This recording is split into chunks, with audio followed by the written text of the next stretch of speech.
if it was taught in our households and in our schools. So is anyone here under 25? No one.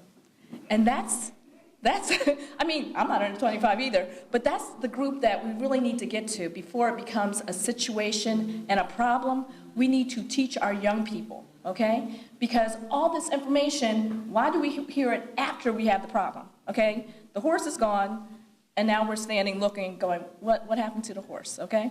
So some of the points, and I really loved how the senator said you have to be educated and motivated, all right? I'd like to give a couple tips. The budget, of course, is definitely the place to go. There's and you have to have your budget. There is a place online that is free, www.mint.com,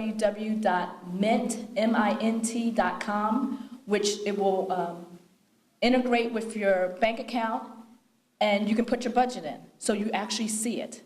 Because if you don't work it, I mean, how many people have a budget and don't use your budget, okay? Because that's what happens. Okay, you don't really use your budget, but this actually will give you an email each day saying what's in your bank account, all right? It's very interesting. I had a football player, $54 million contract. What does he have? He doesn't have a money issue. He had a credit issue. With $54 million contract, he still needed to come to me to say, how do I buy this $2.5 million condo? So it's not always who you think is, oh, someone that's not making a lot of money. Credit issues affect everyone. How do you pay your bills? How do you become 30 days late? You can go on vacation, too much month, not enough money. One of the things you can do, and I advise my clients to do, is to set up a separate account that you don't have an ATM card for. You know your bills come up to $200, $400, $1,000 a month. Put the money into the account and then have automatic pay. So all you're really responsible for doing is once a month putting money into that account. That's the best way, once you do your budget, that you know you're not messing around with that.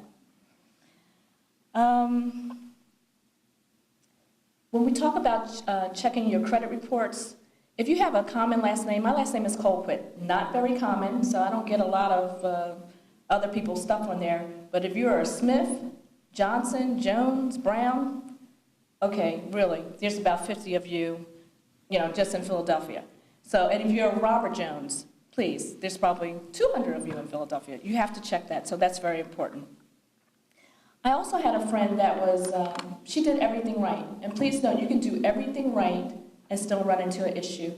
She had a mortgage on her home, took out a second mortgage to do an addition on her house. Okay, she spent all the money because that's what the money was for, to put an addition on her house. Then she went to go and refinance her house. Well, just because she used all of the money to build the addition, her credit score went down 80 points. She did everything right. I would not have advised her to do anything differently. So sometimes the issues that happen with the credit score, you don't know until you experience them. But as Tracy said, you have to talk to someone who understands credit. So before you do something, I would say, please just ask us what you should do, okay? And credit counseling, credit restoration is like surgery. It didn't take a minute to get in, and it won't take a minute to get out. So if you're committed to the process, it will work, and we're here to help you. So at this point, we're going to turn this over for questions.